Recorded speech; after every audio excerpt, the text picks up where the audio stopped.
turns out to be the truth, we will know how to adapt to it, and we will know how to deal with it. We will know how to accept it and make something of it. We have to put this on the table, and we have to deal with it seriously and think about it seriously and get more people to think about it seriously, and put it on the agenda, put it in the curriculum. It's not in the curriculum, there are no books, it's not in the Jewish schools, it's not in the Jewish text. It's a subject that must be discussed because our children are talking about it. Our children are worried about it, are troubled by it, and there's no answers coming to them. What do you think are some of the key issues the Jewish youngsters, say in high school or college, are troubled by in this general realm? I would say an answer that can come from your writings to the Jewish high school student or to the Jewish university student is that what they are searching for within the divine, within the world of God, and within their own daily life is a sense of spirituality and meaning which they're not finding in their curriculum and in their life. They find something missing, which is one of the reasons that so many of our finest boys and girls look elsewhere and find an answer elsewhere. But the truth is, that divine potential is talking to them. They have that divine potential. And it's straight from the Torah itself. It's Jewish. If you want it to be. It's Jewish. If you wish it to be. Right. The rabbi with the long beard can teach it easily and well. If he wants to. If he wants to. If he wants to. Right. If he wants to. Right. Right now they don't want to, and they don't even have the question. But their students have the question. And the questions of the students are not being addressed. Sadly, when I lived in the Far East, and I was the only Jewish contact for all the gurus, etc., who provided a spiritual meaning to their life. And they would come to me and say that, Rabbi, our best followers, your people are so spiritual, our best followers are from your people. They said it as a compliment. I was very hurt by it, because in fact, they are Jews. You have lamas now of Tibetan Buddhism, who were bar mitzvah and sayasit, who were very Jewish and of Jewish families, but did not have this book, and there was no message for them. They all had their bar mitzvah and left. Well, perhaps the problem is that the Rov, Rabbi, it's a much of distinguishes between Ish Hadas and Shadat, between Homer Ligiosis and so on, Ish Halacha. As though there's some sort of divide between spiritual man, who goes off to to contemplate the world from the top of a mountain, and religious man, halachic man, one who is Mekayim Torah mitzvahs.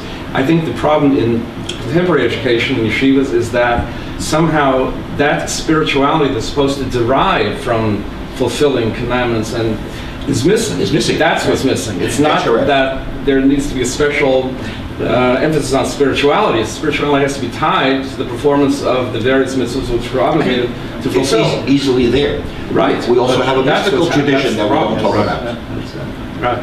Well, I think what you're trying to say is that Judaism doesn't need a metaphysics, because classically, if you shomer mitzvos, spirituality should derive from that. Ideally. Right. However, Judaism does not say that. Right. Judaism says that's true, but we also want a metaphysics. Judaism says we want both. Judaism does not say no, that's sufficient. I mean, you might have a section of Judaism that says that.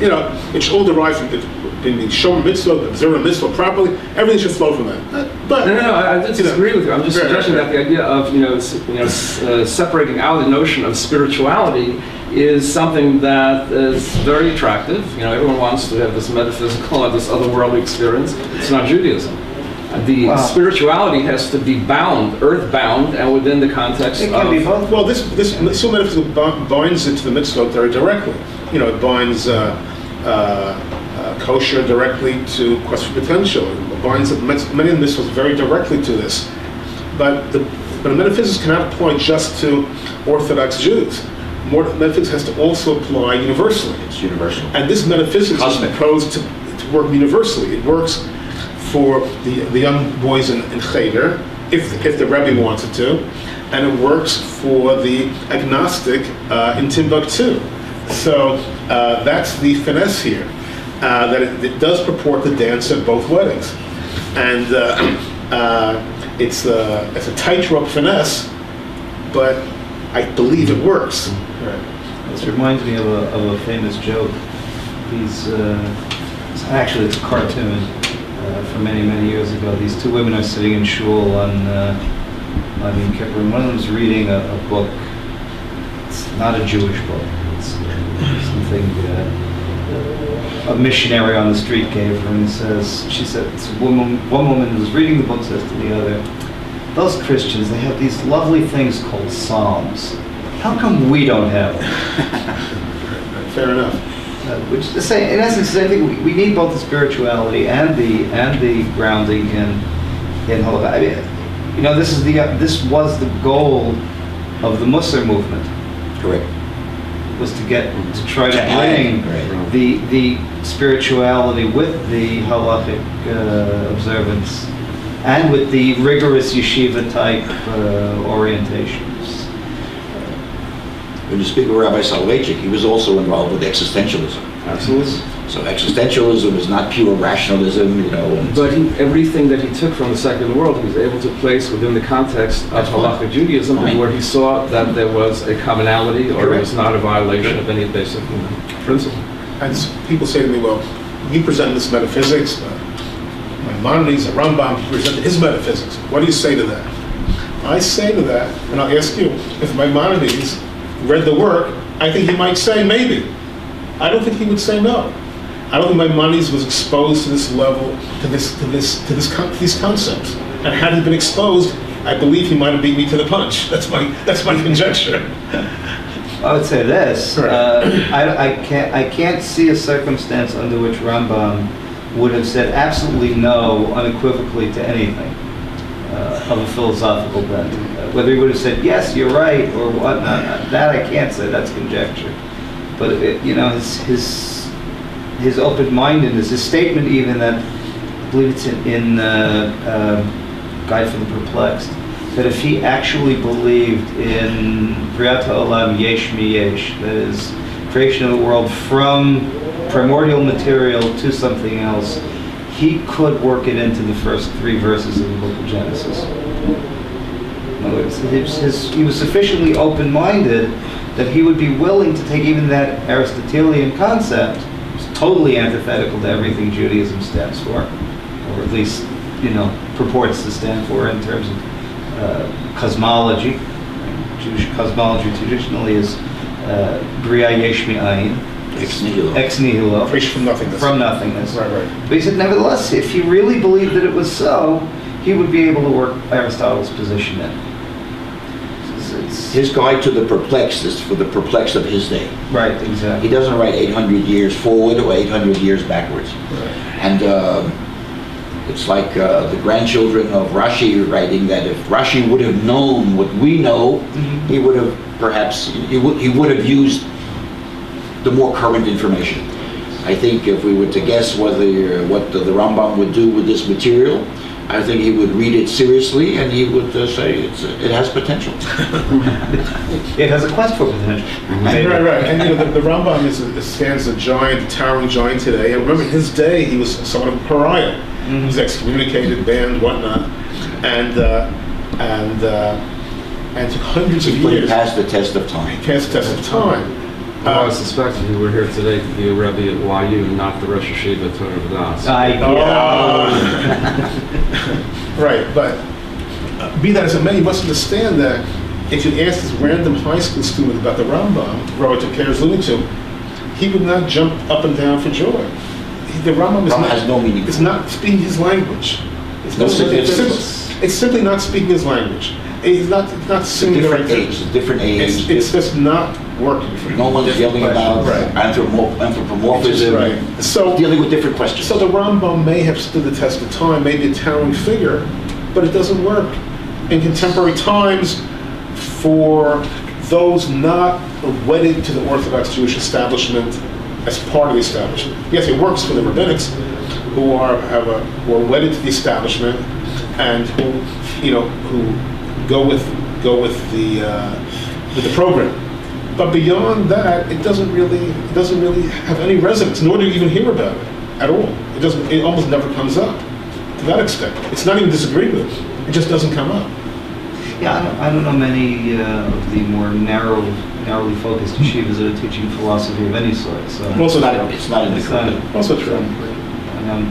I went to the yeshiva of Flatbush and then YU, and we took 3 years of philosophy, two of which more or less were the recapitulation of concepts of classical, the bits and pieces.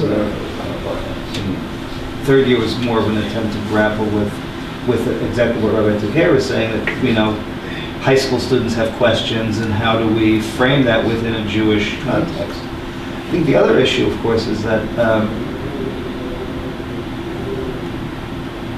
we have to have, each generation needs a guide for the perplexed. It's interesting to note that in the 19th century, early 19th century, Krachmal wrote that. exactly, a rabbi by the name of Nachman Krachmal, who was one of the founders of the Galician Haskalah. This was a movement of enlightenment trying to recover, in essence, Jewish historiography, which was the big issue of the day, rather than metaphysics. Wrote a book. It's not clear if that was the title he wanted, or that's the title that Leopold Zuntz imposed on it. That's the title we know. But that's the title we know it of. It's Guide for the Perplexed of Our Day. And perhaps every few generations we need to have another Guide for the Perplexed, because life is perplexing and the world changes, and though certain constants do remain identifiable, but yet nevertheless the things change. You mention in the book that there's this constant quest for farther and higher and more and advance, which raises in each generation a whole slew of other questions. Professor Garrin and I teach history of the Holocaust courses, and I don't know how you start your class, but I start my class by mentioning that I'd like to be able to put this to a happy ending. I'd like to be able at the end of the day to give a happy ending for this course. And I do try to. I end not with the liberation of the concentration camps, but with the establishment of the State of Israel.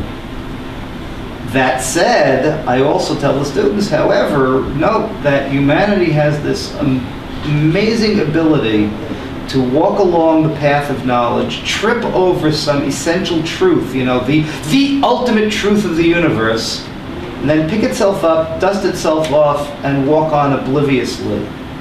Think of how many genocides we've had since 1945. Maybe that's the negative side of this quest to move forward and higher in terms of nihilism. I think that one of the problems in the modern world is this notion that there are no absolutes in terms of good and evil. And so there's less of a horror, or less of a response to the